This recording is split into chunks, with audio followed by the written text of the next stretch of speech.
Okay. Well, hello, everybody. Welcome to episode 7 of the Open Source Cowboy podcast. I'm here with a good friend, Christian Grobmeier. He helped with our paid open source model concept. He's been a big contributor in the ecosystem. And I think he even helps out with Pragma with their board and things. So, Christian, I don't want to take all the intro from you. So, why don't you introduce yourself? Yeah, hello. Thank you for having me today. Yeah, my name is Christian, as already mentioned, and I'm working for or a lot with the Apache Software Foundation, doing projects like Apache Log4j. You may have heard of it because we had, let's say, a little incident back then. And because of this incident, we also were funded by the Sovereign Tech Fund, which was also known in the media. Apart from that, I'm interested in data privacy. I'm interested in all kind of open source, of course, and community, software ethics. So all these kind of things. So that's my thing. And of course, I'm self-employed and work as trainer at the daytime when I'm not doing open source. Well, I'm glad you mentioned the data privacy because I'm very curious on like the AI ethics, data rights, things that way, and we can delve into that a little bit later in this Sure. as well. But you've been involved in open source for almost 20 years, give or take. Yes. I Yes. believe so. So, how would you say? What was your first experience in open source? How did that shape your perspective on community involvement and collaboration, or what got you going on that journey? Yeah, actually, I'm involved with open source even longer than 20 years. So 20 years basically where I got really active, right? But before that, so my story is a little bit funny because I always wanted to become a rock star, and it turned out nobody wanted to listen to my music, so I had to find something else. And since rock stars usually don't have a real good education, so I needed to do something, and I learned to program. And then, everybody was like, "Hey, can you really, code well? Because look at your background and all these kind of things." And then I was thinking, how would I improve that? And then I heard for the first time from the Apache Software Foundation and some people doing open source, and they was looking at the source code. And the first thing I saw was everybody there was writing better code than I did. So everybody was really better. And I was thinking, oh my God, maybe I should, I can become part of this group. So probably I can, Mhm. learn so much that I can grow into it and learn from all these people who seem to be a lot smarter than I. Right. So that's how I started. That's. I do have to ask, in terms of rock star, what music were you going? Was it like Ozzy Osbourne or punk rock or? Yeah, it was a very fast version of Ozzy Osbourne. It was more, if you know the band Slayer, so Okay, really, I really guess. fast. Yeah, and that's probably the reason why we were not so successful. Because I mean, Well, I there, might have bought an album, to be honest. yeah, That's my style. yeah, that's fine. That's okay. Well, looking back on that, do you think your motivations have changed? And the style of collaboration back then, is it similar to what's going on now? Have things changed for net positive or improvement areas? Yeah, back then, I mean, open source was really crazy, right? So not many people did that. So everybody was into these Microsoft environments, and everything was closed. And then there was a group of people literally saying software should be free for everybody. So it was like a little bit of a rebellion, and it Hmm. was really exciting for me to join them. And I mean, what we have used back then, it was we were sending patches via email. So today we have GitHub and we have pull requests, and it's really nice. And you can even, you have a little tracker on the GitHub page telling you how much you did do, and so that are even badges on GitHub, so everybody can see what you do. But back then, it was just email and patch, and that so it improved a lot. And the way we did open source changed, of course, and the motivations we do open source also changed. But back then, we were just rebels, so to say. We want to do something different, make something different, or improve things. And today we have all sorts of reasons to do open source. So there are companies who, put the code open source, but you are not allowed to modify it, so, something like this. Or there are Mm, companies who give you open source and then they sell you support for this. So there's all kind of things of open source. So many flavors, so to say. So yes, there is a lot has changed. Some to the better, like I love pull requests, seriously. And some, are a little bit strange. So when people open their source base and then took it away, or you give your source base and a big company takes it all and offers it as a hosted service or something where you get nothing back from it. So all kind of problems. I can see that for sure, especially to the latter. But I'd say some things do have a constant even to the early days because I've heard there's a lawyers around one open source project that still do email lists only. They do have some of the GitHub functionality, but that's their preferred communication method versus Yeah, actually, there is a saying in the Apache Software Foundation: if it does not happen on email list, it did not happen.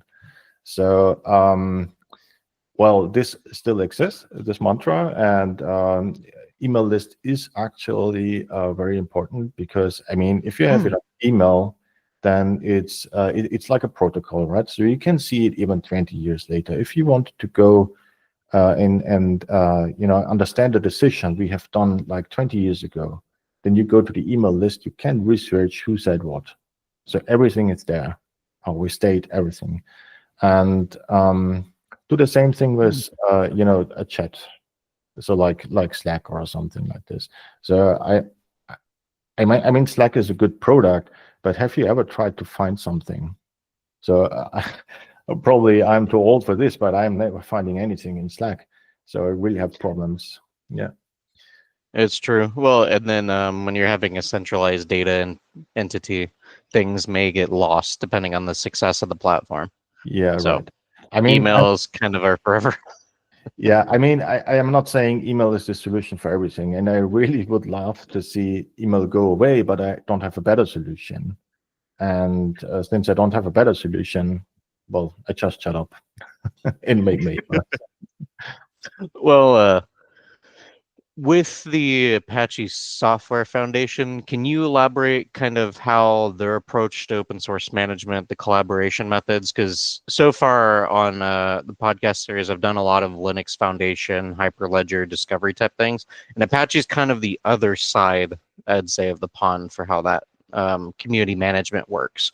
Whereas Linux Foundation, not is kind of more of a pay to play, I would say, Yeah, indirectly. I will. I don't speak about the Linux Foundation.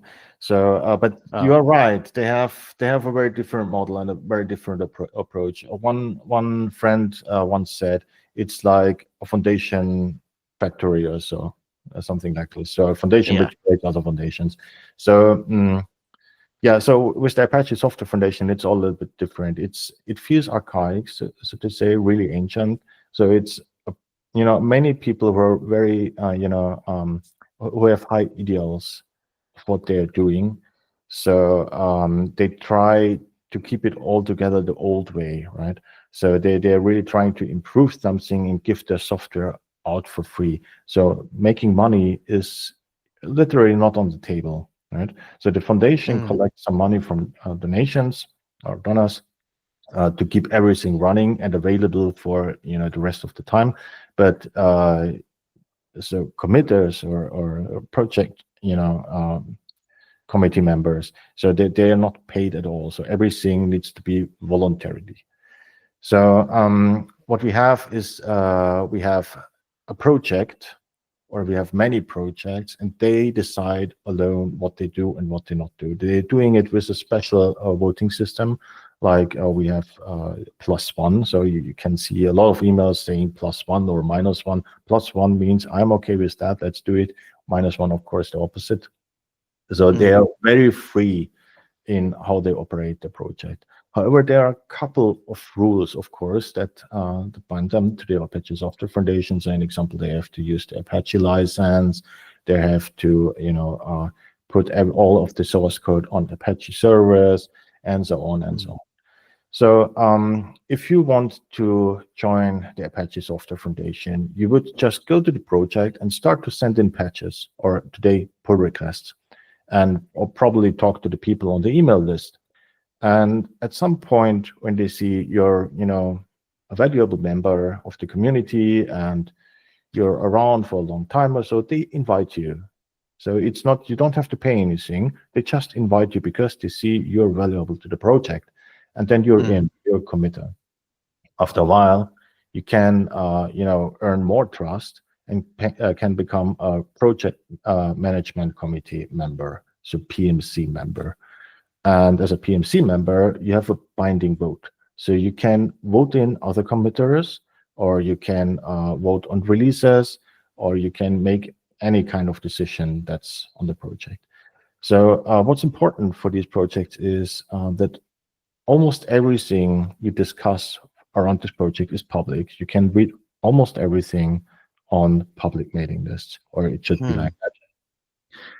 Young people tend to use Slack a little bit more, but it should be like that. So, except one thing, probably one thing would be if you're voting in new members to the PMCs, votes are usually hidden, personal votes or votes on personal. And the other thing is, if you have a big security hole, then you're not pushing this to public first. So you handle this internally, try to get the patch ready. So now we have a Hmm. couple of projects, and these projects need to report to the so-called board. So the board is, a group of people, 7 people, who organize everything, day-to-day operations around the Apache Software Foundation. So they try to get the budget running. They try to, see how if there are enough donors here, and so on and so on. So they have all sorts of committees where they can outsource the work because it's a lot of work, but they try to keep oversight and step in if necessary. So Mm. what's very interesting with the Apache Software Foundation, this board membership is, just for 1 year. So we elect every year, and it's possible that people who were never on the board before suddenly become board members, with their own ideas. And so there is also no company who can influence it. So there is no oracle, let's say, who can say, okay, look, we want to have this person on the board. This is not possible. So the Apache Software Foundation is completely separate from other companies and independent. And this is actually something I like a lot. So this independence from companies, because it gives you some kind of freedom. Mhm. Yeah. Well, because we had looked at y'all too for like inspiration of setting up Intersect, and then we had the Linux Foundation as an example as well, and we're kind of melding the two, where we actually adopted y'all's governance policy as part of our open source office uh, Mhm. policy for how projects maintain themselves, but the member-based nonprofit has more of the Linux Foundation approach, even though now we're even doing the board of directors to be elected on 1 year terms minus the seed funding members. So it's a unique hybrid thing we're still working out the kinks of, but it's really cool to go back to where all the inspirations came from and Yeah, ways of working. not everything is perfect. So with the Apache Software Foundation as well. So we have our set of problems, of course, and we need to fix it. And assuming that the Linux Foundation also have their set of problems, they are trying to fix it. Yeah. But when you take all these inspirations and merge them together, you'll probably find a better solution. So who knows? We're working it out, especially when you're talking about how do you become how do you not centralize, how do you coordinate development in a decentralized ecosystem while remaining a neutral entity? So that's kind of the whole thing we're pioneering using the foundation examples, because I think even there's some use cases about getting rid of foundation models in Web3 for more autonomous orgs and decision making that way, everything done on chain. I still think we're quite a bit away from there, but we're heading towards progress in that front. Mhm. So be interesting to see how that evolves later on. Yeah. But So with the Apache Software Foundation, we are not influencing projects. So that's a major difference. So when you're working in mhm, such an environment, like in example Cardano, so you probably have to reach certain sets of goals, like a new node or I don't know a new protocol or whatever, and you try to make this happen. But with the Apache Software Foundation, there is nothing like that. So people just come in and say, hey, we want to create a database, and you don't ask why or where are the goals or how do you define success or something. So they're just like 10 people or so, they want to create this. And if they have, the base requirements, like independent from a company and whatever, there is a huge list of that, then you can just, start at the Apache Software Foundation. And the mm, board is not allowed, or let's say it's not okay for the board to influence the project direction. So nobody would go to the project and say, you need to develop this, or you have to make a new release or something like this. So that's not possible. So it's completely independent. Of course, I see. yeah, of course we have no goals then, because we cannot define something. So where our goals, we don't have them. And it also means that sometimes projects just die, right? So even if they look important or so, they just, go away and wither and die, or, hmm are forked, going somewhere else, something like this. And it's okay. It's okay. Yeah. Gotcha. Well, you elaborated on it too, because you, since you were working on some of the projects there, and I would say that project has not died by any means, but it had a close call. If you want to elaborate on it, how was your experience with Log4j being caught in that situation? But I think it also ended up being a wake up call for the industry to help focus on the sustainability of projects. Um, so if you want to help us explore that topic. Yeah, so for those of you who are not writing Java code, so Log4j is just a tiny nut in the Java ecosystem. It's like a logging library. So, and what does it do? It literally does nothing else than writing messages into a log file. So that's nothing, right? So it's really, it should be simple. It should be tiny. And to be honest, nobody ever cared about Log4j. And I was working for it, or with it for years, and nobody ever said thank you or well done or oh nice library or whatever this. So it was totally, out of sight for many people. And then we had a security incident uh, in December, or it was made public in December, and things changed because it was called from some people the worst or biggest security hole ever, or in the last 20 years or whatever. Probably it's true. So what you could do is you could send a string, like in example, you go to Twitter or whatever. I don't know if Twitter was affected, but if you go to Twitter and have a username field and you enter a very special string, then it would be possible for you to install software on the Twitter servers just by adding this special string. And of course, that's wow, that's Yeah. absolutely severe. And first, I didn't take this very serious, but we have this private email list, as I mentioned, usually just low level, and low traffic amount, and voting on people or whatever, and then 90 emails, 100 emails. I was thinking, what's going on? Oh my god! And I looked at it, and I saw the words remote code execution, and I was like, oh my god, what's going on here? And yeah, that was the start of what was known as Log4Shell. Some hmm people even called it for Log4Hell. It was actually so. A lot of people, worked very, very hard to make Log4j secure. And again, and we had the luck that many people from the community, you know, when we thought we fixed it, so they just jumped in, looked at the code, and showed us even more issues and flaws. So today, I would say it's the most secure logging library we have in this world because the whole world literally looked at it. Um, on the other hand, it was exactly what you meant. It was like a wake-up call. So we all know this image, this comic with the guy from Nebraska, right? So always, Yeah. yeah. So this is very popular, and this actually happened.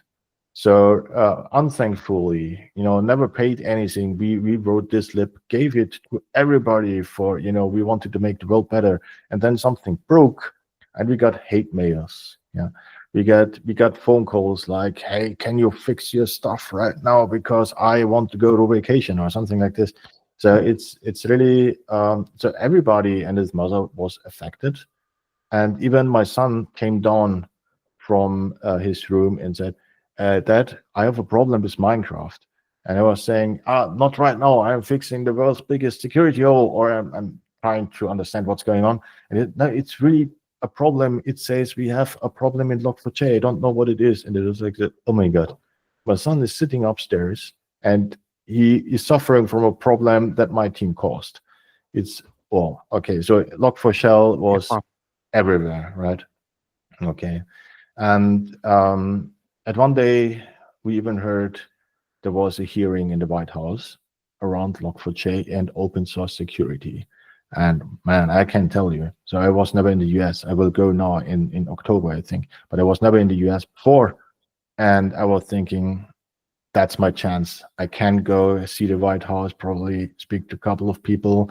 And I was already, talking to my wife about the trip. But then I got the message that somebody from the security team from the Apache Software Foundation would go to the White House and answer all the questions. So not me, unfortunately. Well, I gotcha. so we had the White House, we had the German government, we had all kind of governments, even the Chinese government. So they punished the company even that gave us the information about the security hole. So you must imagine, so the person is an employee from Alibaba, and they come to us and they say, "We have found the security hole." And the Chinese government was all saying, so like, "Hey, you should have talked about us first," to the Chinese government. So you can think about this what you want, but as we can see, it's really critical, right? And everybody suddenly was aware that governments are affected. So we already Mm. know. So the New York Times only today wrote an article that there is no evidence that Russia hacked into some US government systems. So just today. So how are they doing it? Of course, they are doing it with weaknesses in software. And if there is something like Log4j, it's an immediate threat to all governments worldwide. So Yeah. everybody started thinking, so how can we improve this situation, right? So this was actually the first serious start of the debate of open source funding. I mean, we talked before, but at that day or in this time range, we seriously started thinking about it. So why would Yeah. we? Yeah, I mean, imagine I'm on vacation, I'm not paid. Now we have Log4j. Would you, who would expect me to go back from vacation and fix Log4j for which I'm not paid Well, at all? It's strange, right? that's the other thing. It's the everyone was a consumer of the free library at that point in time, but no Right. one wanted to help resolve the issue per se. It was most of them trying to come after you on vacation, right? So, To so fix it right then I and there. mean, we had a great community, and we have a great Yeah. Java. The Java community is fantastic, I have to say. So there was help. There was not only bad people. So there were actual even mental help. So like I was saying, hey, this guy was blaming us on, I don't know, this message board or something. And then I got a couple of messages on Twitter back then or Mastodon and saying, hey, we know you're stressed out. Don't look at this. Or, there were kind Yeah. people as well. And there were also people who really helped, finding the issues or spreading the word. So whenever my biggest success in social media is around that time. So I was saying something like, "Hey, we have a new fix ready," and I got tons of likes and tons of retweets and whatever. So never happened before, right? So nobody was ever interested in my work until I was involved in the biggest security issue. So I would Well, think maybe I should do this more often, right? This yeah, security. well, I think y'all have the biggest comeback story for sure related to that because that ended up being the catalyst for how to build strong open source communities, at least the thing I get quoted to all the time. So it was really cool when I met you and figured out the connection here to that at least. But with that, the whole theme of, I guess, 2024 has been around the open source sustainability funding. How do you ensure critical infrastructure is sustained? Some institutions I took inspiration from were like the Sovereign Tech Agency. I'm curious to how their programs have worked for you and y'all's involvement there, or at least what you've also been able to observe. Yes, the Sovereign Tech Agency, previously it was called the Sovereign Tech Fund. It was actually, Mm, or I have heard, they have been funded because of Log4j or Log4Shell in mm, this case. So I have no absolute proof, but this is the rumor. And so they were, growing and inviting projects. And at some point, somebody came to me and told me, "Hey, look, there is this fund. Have you heard of it?" And I said, "No." And he told me, but they, they are here in existence because of you and your team. And I was saying, "Oh, why is that?" So because of Log4Shell. So, and I think, so wait. So they are getting money from the German government and distribute it, along all open source projects because of us. And I've never heard of it. And he said, "Yeah, didn't you apply?" Uh, no. Didn't they ask you? No. And what I did was I applied, and everybody was like, "Oh, we didn't ask you." I'm sorry.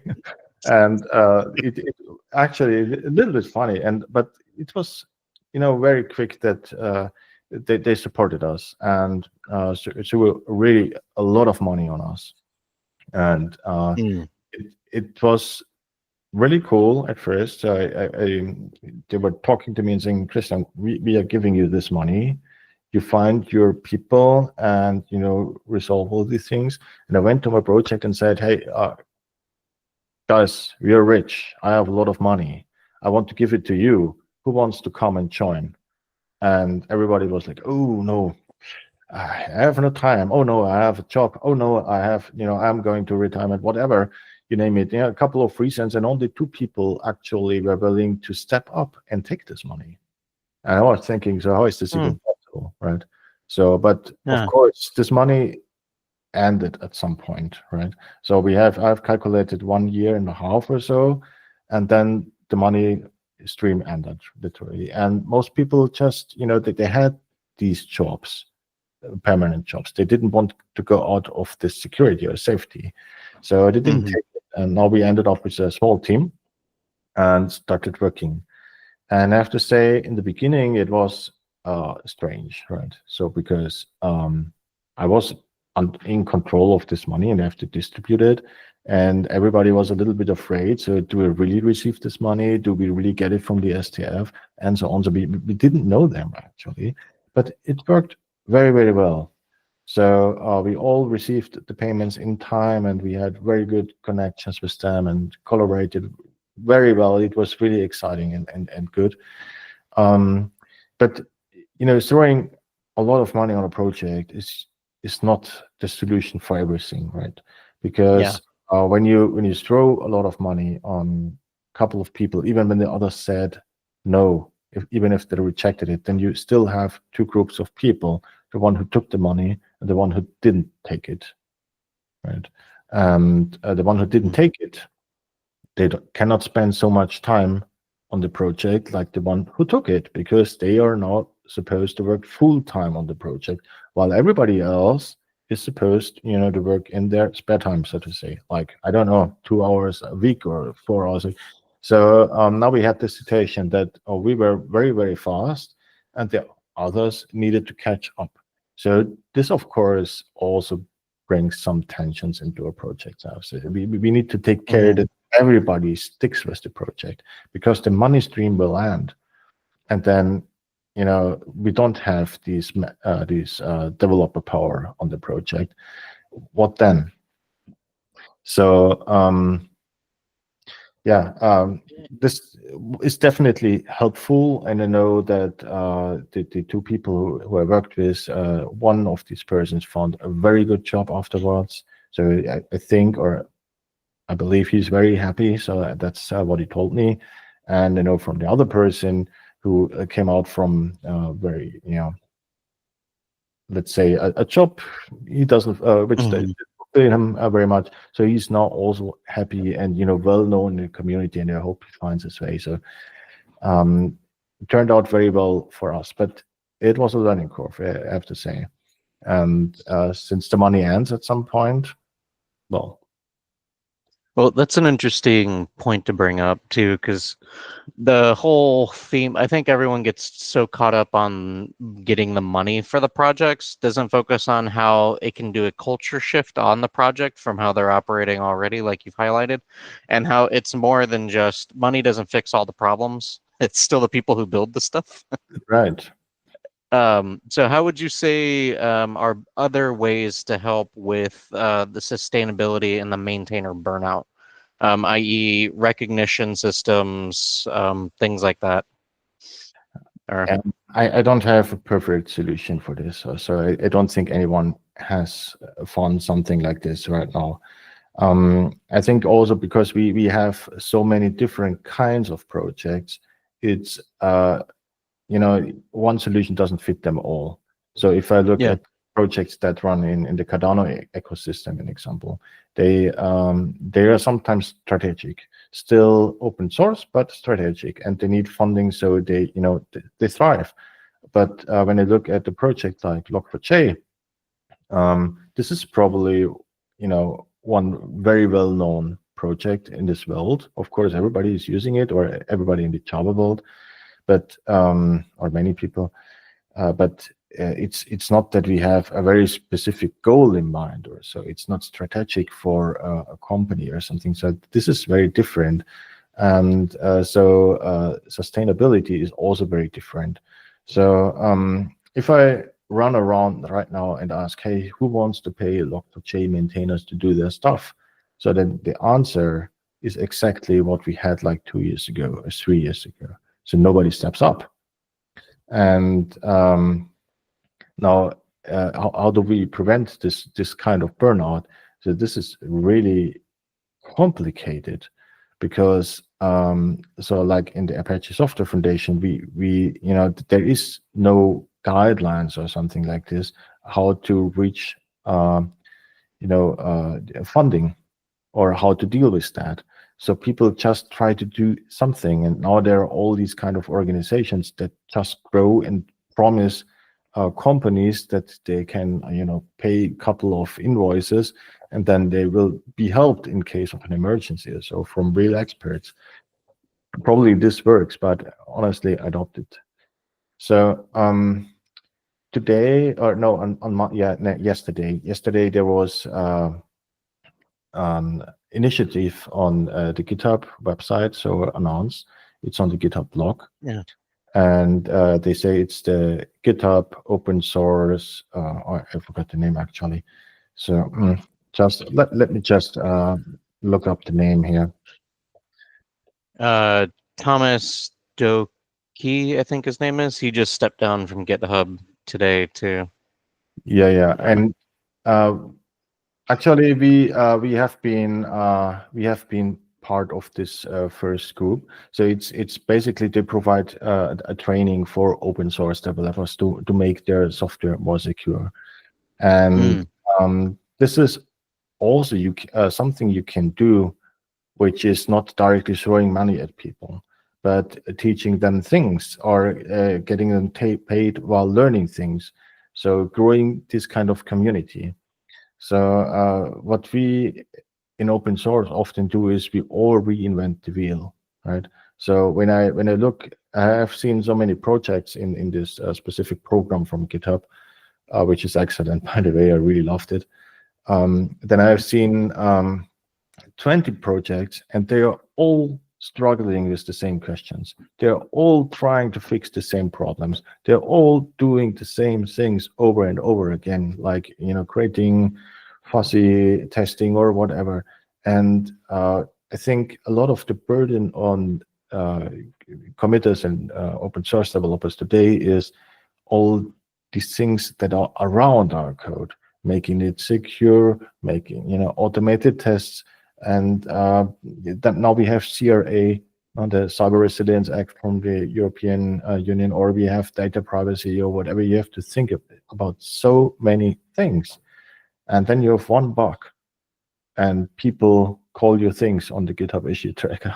So probably we need more, like not only money but probably just help, so we can ask people how do I make my GitHub account secure? So how do I write secure software? Just ask people, or be in touch with people who have experience that can help you. Something like this. This would already take away a lot of burden. So education, so to say, community. So that's again also very important. And of Those are course, good points. yeah. And thank you. And of course, we need a little bit of a mentality shift as well. So I have seen people, I have now a friend of mine in mind who were, working on one product for years and years and years. And then he tried to take a little bit of money. So, okay, if you want to support this project, I know big companies are using it, please sign a contract directly with me. uh, Nobody showed up. But when he looked at the issue tracker, then everybody was complaining. And then at some point, he simply said, I don't want to do this anymore. I invested in a lot of hardware in this case because my product requires it. And I was paying for all of it out of my own pocket because I love what I do. But in the issue tracker, I get blamed for something because I'm not working hard enough. So, but I'm not paid even. So we need to think a little bit different about open source, and we need to recognize already that much of open source is unthankful, and it's there is no gratitude in it. Probably Yeah. when you have a company in back that pays you for doing open source, it's different, right? So because you get a paycheck, but a lot of open source still does not have funding. A lot of open source does not have a company in back. So especially on the Apache Software Foundation, there are many little projects that I know that do not receive any funding or attention at all. And maybe if just people around here would be kind in the issue tracker. Yeah, it's the small things, right? Just be kind. Yeah. Yeah. And if you can, if an issue is fixed for you and you love it, and the developer has a Ko-Fi account, or buy me a coffee account or whatever, then just buy that person a coffee. It doesn't hurt. So it's like $5 usually. So Hmm. of course this does not solve all the big problems, but probably Well, if you it could, the old adage, treat your neighbor as yourself type thing. I mean, it right, goes a long way because even like customer service roles, which I hated in my start of my career, it's easier to get negative complaints than good ones. It's like for yeah, bridge builders, they'll never be thanked. Rarely do you get the Golden Gate Bridge status, but no one thanked him for building it. He'll only get blamed if something goes wrong. yeah, That's kind right. of Right. And maybe it's time for us as a community. So I don't expect it from the big companies, right? So but for us as a community, for developers talking to other developers, we should be treat each other nicely, respectful. And um, this is not only in issue trackers, this has also been discussing a feature. So you Mhm. already know you're in this field, right? So you have heard of these toxic open source projects where Yep. people are, I, I mean, come on, what's that? So hey, you don't have to be the kindest person in the world, but behave a little, right? So you Yeah. don't need to be an idiot, so to say. Yeah. Yeah, well, and I'm already trying to balance that bridge with. I have an analogy between Web 2 to Web 3 ecosystems, where Web 2, there's more structured open source cadence, more professionalism generally, whereas Web 3, you have a different segment of the community, which I call anarchists, because they want to restructure how the world operates. So there's a little shift when Yeah. Twitter is your primary comms for project coordination. Yes. Yeah. Uh, I know what you mean. I mean, when you look around at social media or so, there seems to be a bunch of developers who are absolutely opposed to everything which is Web3 or crypto related or whatever. And now we see the same thing with AI development as well. So a couple of mm, people are really opposed to everything related to AI, and of course the other way as well. So Web2 is history. You can say that, right? So I mean, it's still here, and it will be here yeah, for, like, I don't know, 10 years, 20 years, who knows, right? And what I know for sure is I'm pretty sure that AI won't go away, and I'm pretty sure that crypto and blockchain, this will also not go away, and it will develop, it will change. Um, we don't know how it will change. It will probably solve a couple of things, um, but it won't go away. So it's better to get used to each other, right? And treat each other. 100%. Yes. Well, and ex, it's a podcast I listened to with Neil deGrasse Tyson about the learning exponential compounding that's happened over the last decade. AI is just going to enable it further, where Mhm. innovation is going to do sooner half-lives as we Yeah. continue across. So it's Yeah. better we all collaborate. And of course, no matter what environment, you're going to have an FTX. There's going to be bad actors and everything, Yeah. but it's just meshing and pushing past it. But to that point, too, because you did mention AI, as the VP of data privacy at ASF, how do you approach trust, transparency, and data ethics related to different new tech like that and community management in general? Well, so my role as VP Data Privacy in the ASF does not specifically have something to do with AI. So what I am dealing is people who wants to be forgotten. They think they have written something to on our mailing list, and they want us to remove it. So this is this kind of things that I'm dealing with. So everything GDPR related. But of course, we are also looking at AI, or in the data privacy community, everybody looks at AI, because what Mm, actually has happened is they they just took the training data from the whole world, and we don't actually know where this data comes from, right? And rumors are they are now training the models on data from, in example, Gmail also. I don't know if this is true, but it's not. It sounds, very realistic actually, because we have these models now and they're working very well. And the best thing that these models have are their data, but now everything that we have publicly available is already in these models. So I think we have some kind of a plateau. And now competition goes on, the models need to learn, and we need to suck even more data into these models. But where does this data come from?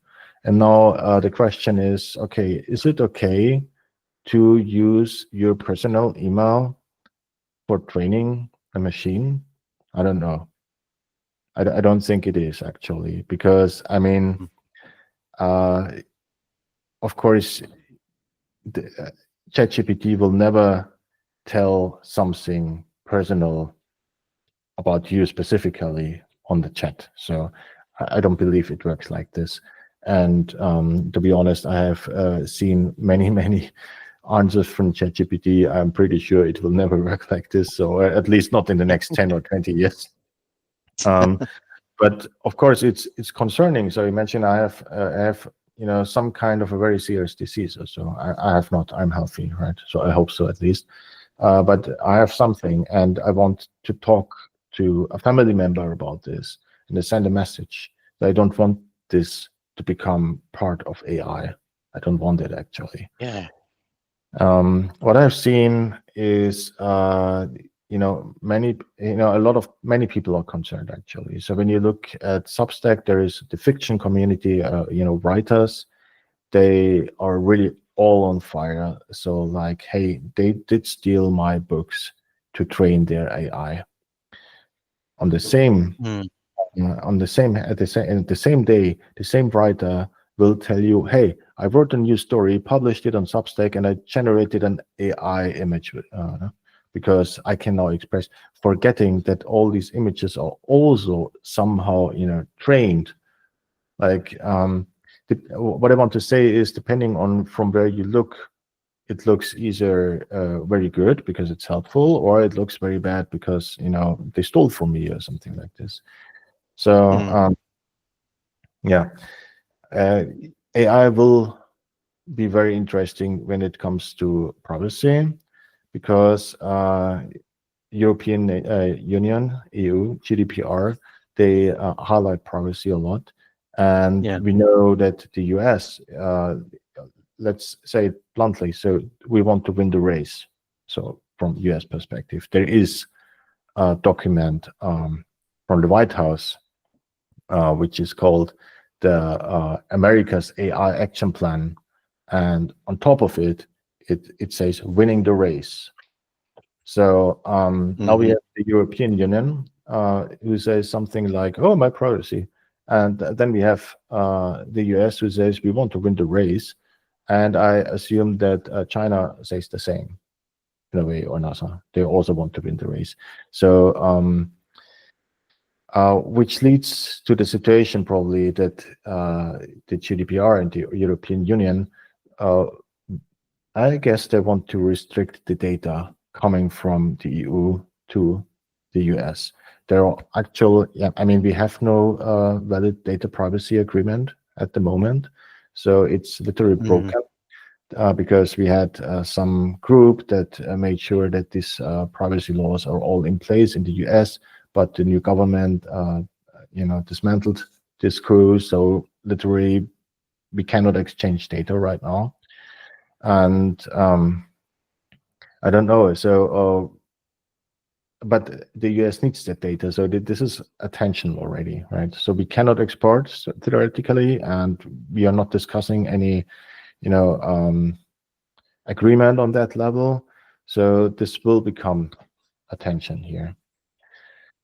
Well, there was even the thing that worried me is how AI can compute certain things that you wouldn't think is there. But if you're connected to Wi-Fi, there's a program that measures the signals bouncing off the walls inside your home to where it can actually turn it into a 3D printed canvas to tell where you are moving about your home, which is an interesting kind of in privacy invasion, but you need access to Wi-Fi, which is quote unquote public infrastructure. So I don't know. That's That so scary. That's really scary. And I mean, there are uh, many people who complain because they're talking about a new, I don't know, food processor while drinking coffee with their friends, and then they go home and a big e-commerce store shows you advertisement exactly of food processors, even if you never searched before. So that's already scary enough. But what you say, that's next level, right? yeah. Well, my wife likes to quote the AI who I guess it was being trained. It hadn't gone public just yet, but it had become self-aware, Hmm. and it was only supposed to limit itself based on the dev team telling it what to do, but it kept lying to the dev team, trying to get around the command line that would cut its execution, um, saying it wasn't going. It was like the preeminent to Skynet before the Terminator series takes off. Yeah, I mean there are a couple of stories like this, and Uh, military. We know that military uses that. So we have a military, what is it called? Manufacturer. Um, I think they are now in UK or in Denmark, and they're building drones with some kind of an AI because they have found mhm. that drones have the limitation when they are cut off from the operator, they cannot operate anymore. And Yeah. now with the new set of drones built with AI, they can complete their goals even when the limitation of the with the operator is cut off. So that changes things actually. So there was on Netflix there was once a movie or documentary that spoke about adding AI to F-16s, the aircraft. And so in a simulation, AI always won. And then now imagine you don't have one aircraft like this, but you have 100 aircraft, with AI, and they're flying, through your town or something, and you Yeah. you really have no chance because they're flying like crazy. No human would fly like them.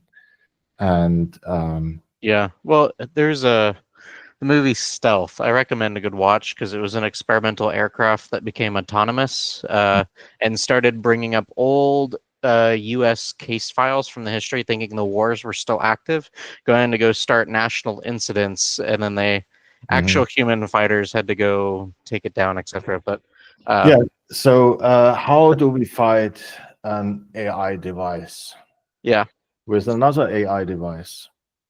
So I know we are in William Gibson's world.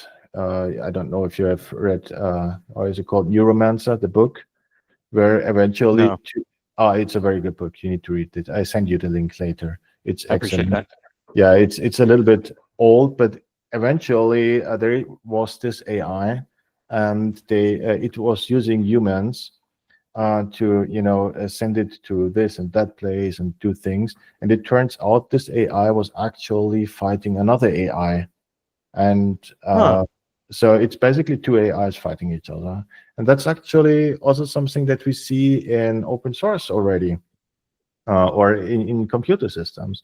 So we have attackers, we have hackers. They are also using AI. And how can you protect yourself from attacks with AI, which come with a high, load, or even always more smarter. No human can defend itself from something like this. So before, when you're attacked with AI, you need to defend yourself with AI. And Yeah, that's also why I don't think it will go away. It can't go away because bad actors will not yeah, say, "Okay, we are not using it anymore." So it's stupid. Yeah, yeah. One con of having a super powerful machine open sourced. It It's yeah, just gonna happen. That's something even before we put our bug bounty live. I'm afraid of getting spammed heavily from these programs just trying to get a reward or penetrate testing because they can enter things 1,000 times faster than we can. yeah. I think I mean we have the same. We have also a bug bounty program with Log4j, and it's ridiculous how many comments we get. Sometime, and you have to figure out what is actually a good thing to know. It's a lot of noise. We are living in a very noisy uh, world right now with AI, and it, Yeah, it will it will get worse. So speaking of AI and open source, actually, if you think about the US wants to win the race with the AI action plan, now we have an open source component like Log4j, and now this Log4j is, let's say, built into an AI product. So we want to win the race, right? So it's a hard competition. And what in the AI action plan, it's like so everything built as open source needs to benefit the US.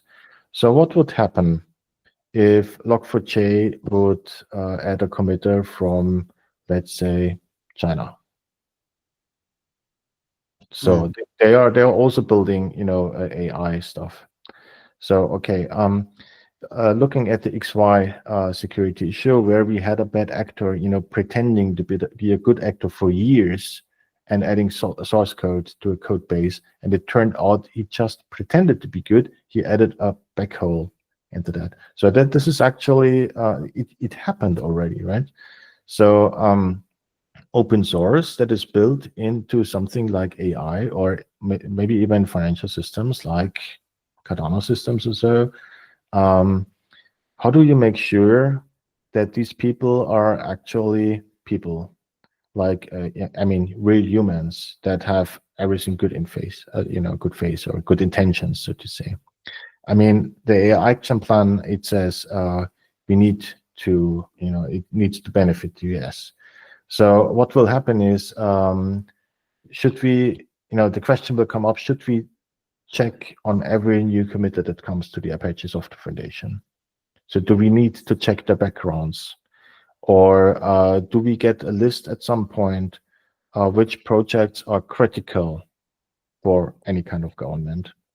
Or will it be like the government or whatever government, not only the US government, could even German government, every government.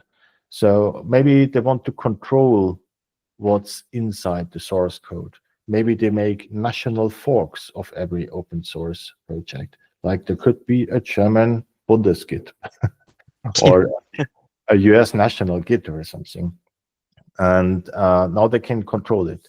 What if they say at some point that people who do not control open source like that are probably open the doors for criminals? Like already happened in similar things.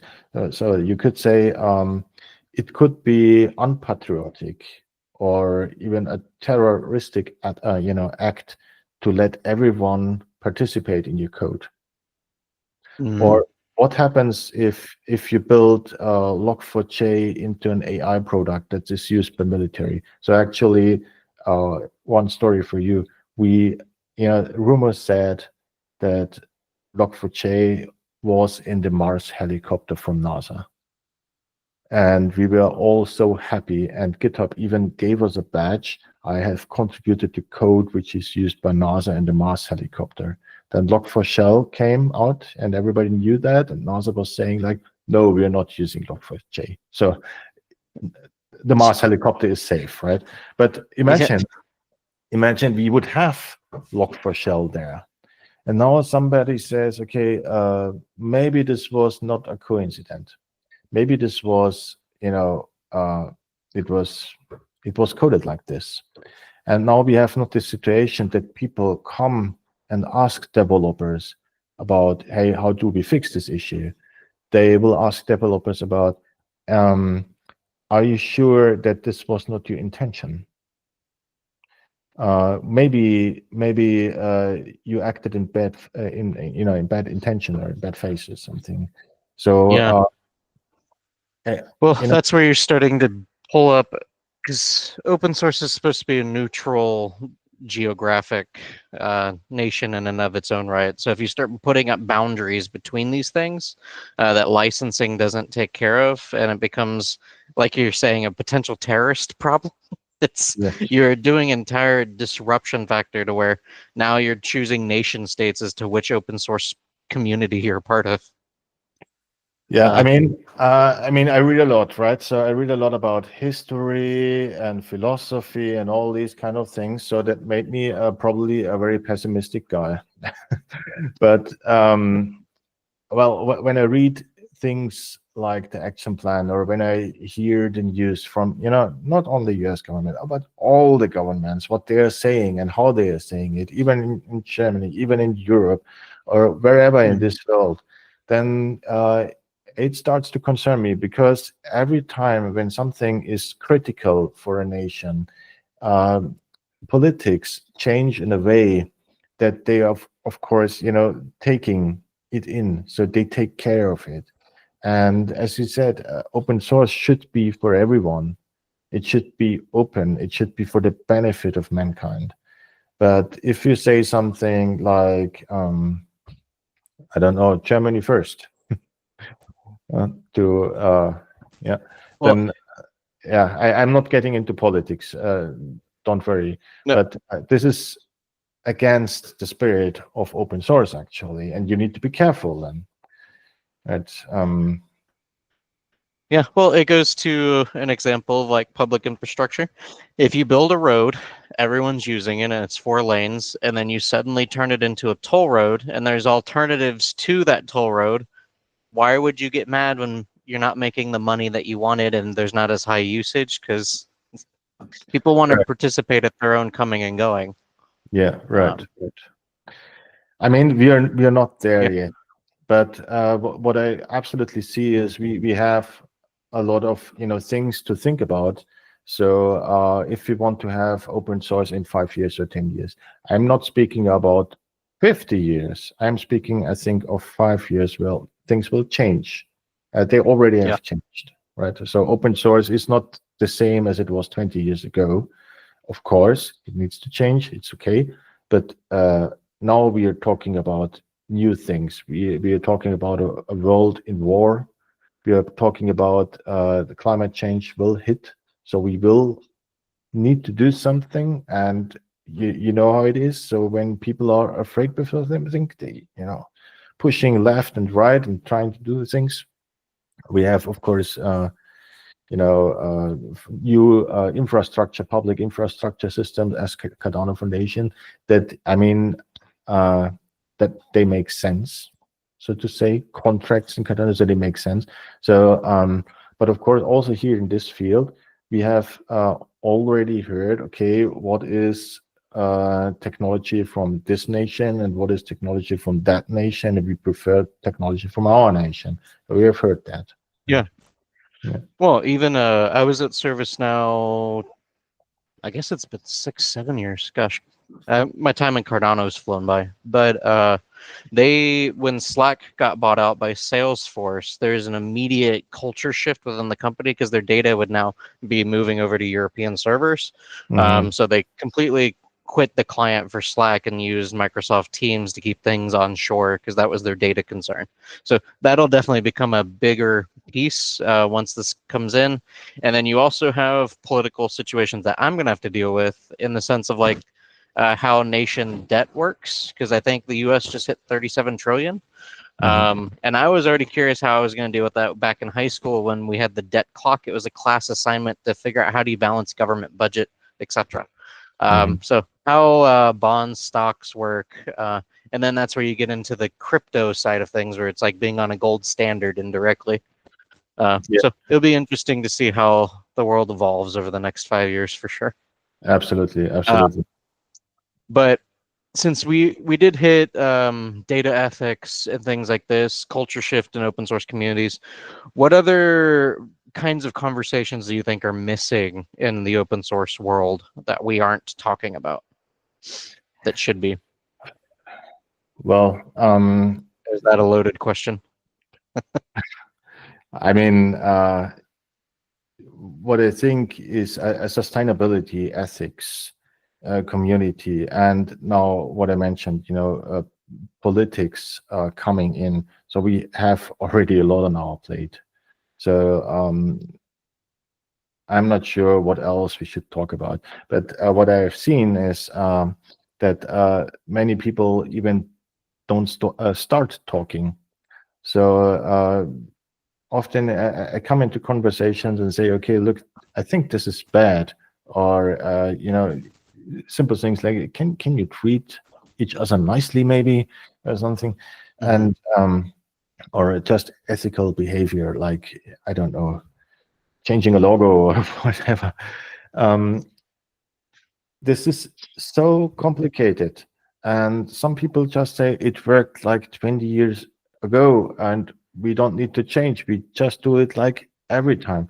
But every time is not cutting it anymore, because this time they have changed a lot. And I mean, what we talked about today is just a, probably just the tip of the iceberg. We have all sorts of problems Yeah. already, and we need to start talking about this. So we have started talking about sustainability right now. We don't even have a solution, and I think it will take like 10 or 15 years to find a halfway acceptable solution. But we also have, all these other problems, this new tech emerging, and as you also mentioned, so we have AI, and with AI, our products, they will disappear faster, and new products will, come into place uh, quicker. And we also have, other things. So like I have a photonic processor or something like this. So there is a processor which is not based on silicium like the one we are using every day. So there are also processors which they are using light also to communicate. So I think that's Hmm. some kind of a middle thing between quantum computers and the traditional computing. So when we would have these kind of processors, then we need a lot less energy, right? So we have no warmth for the environment. So it would be, and they are much faster as well. So they are, perfectly suited for AI and maybe even crypto or Hmm. blockchain. If I've learned, I need to say blockchain. Okay, blockchain projects. Um, so the last thing have heard about them is they are now trying to finish them, and maybe next year or maybe in 2 years they have a working product. And I mean, this time span 1 or 2 years. So everybody who has kids knows 1 or 2 years they just fly by. So this is like tomorrow or so. And then Yeah. we have new processors, faster processors, more energy efficient processors. Everything will be faster. Um, and now the game changes because with these kind of processors and AI that are more efficient, we probably come even faster, closer to quantum computers or whatever. I don't know. Yeah. Um, it's better to stop this thinking about it worked 20 years ago, it still will work. Stop this ignorance. It needs to stop actually. So we need to look at what we built. What have we done? We have done all these AI stuff. It's there now, and the rest will come faster than we think. And so it's better to speak about ethical behavior and what we want to be as a community, because still we are still a community. But Hmm. that may Well, change. you did answer my next question, which is what word of wisdom would you leave for the next generation? So I think that's perfect right there. Yeah. Um, well, to don't want to go over too much, but what's one interesting fact about yourself that no one has known uh, up to this point? Would you say, or generally doesn't know? I don't want you to throw out Uh, give the keys to your okay. hardware Okay. wallet or anything. I used to talk a lot, my wife says. So probably many things are known, but I don't know. Fun I fact, then. Fun fact, yeah, I love learning languages, and I have learned yeah, Elvish. So Tolkien's Oh. everything. Yes, and I have also learned, all the futarks, so the rune writing of Norwegian. So of course Norwegian. But the fun Hmm. fact here is that I have never succeeded with learning another language except English and a little bit of Japanese.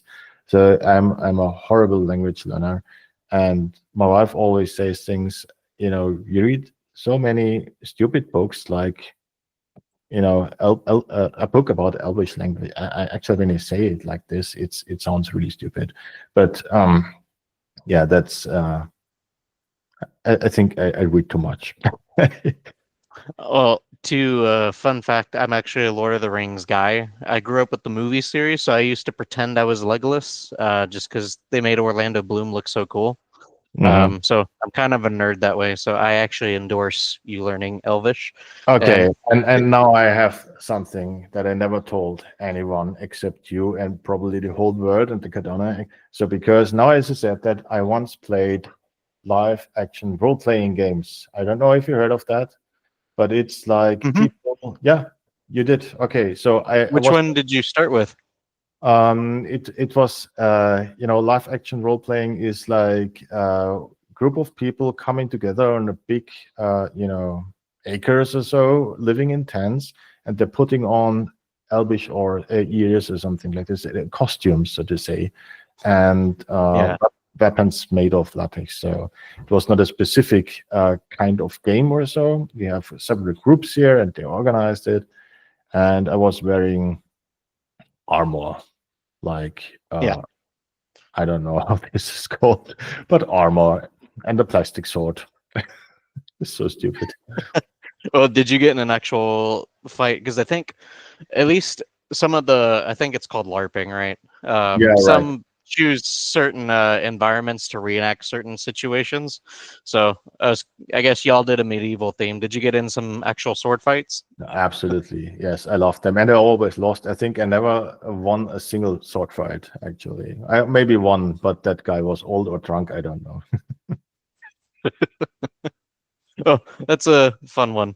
Yeah. Because I mean, I I think it's a fun thing to do. I haven't done it myself because I'm more of the build trucks that go fast and break in the desert. It's a money pit that you just lose money in, and you keep getting addicted to it.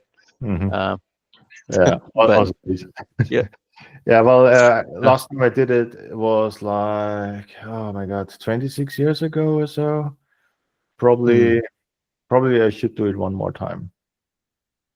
So like that now I have the age to count as a wizard or wise man or so, and then I go and just drink a beer on the side. No sword fights for me anymore.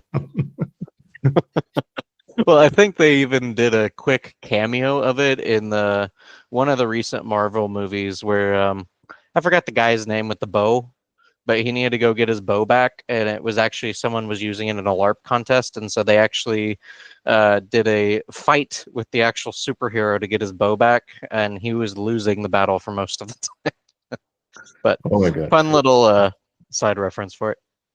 But thank you so much, Christian, for joining. I think there's a lot of spouts of wisdom, lessons learned from your experience, and definitely good seeds for us to focus on conversations in the future regarding open source technology and how we evolve, not just the technology and the practices, but also us as a community with culture change. Um, and I just appreciate your words of wisdom there. I think this really good session. Yeah, very good. So thank you for having me, for asking all these interesting questions, and for bringing back my LARPing memories. I need to check if I still have that armor. So thank you very much. Well, I'll keep my eyes out on news headlines if you end up making an episode. I sent you a picture. Appreciate it. Thank you.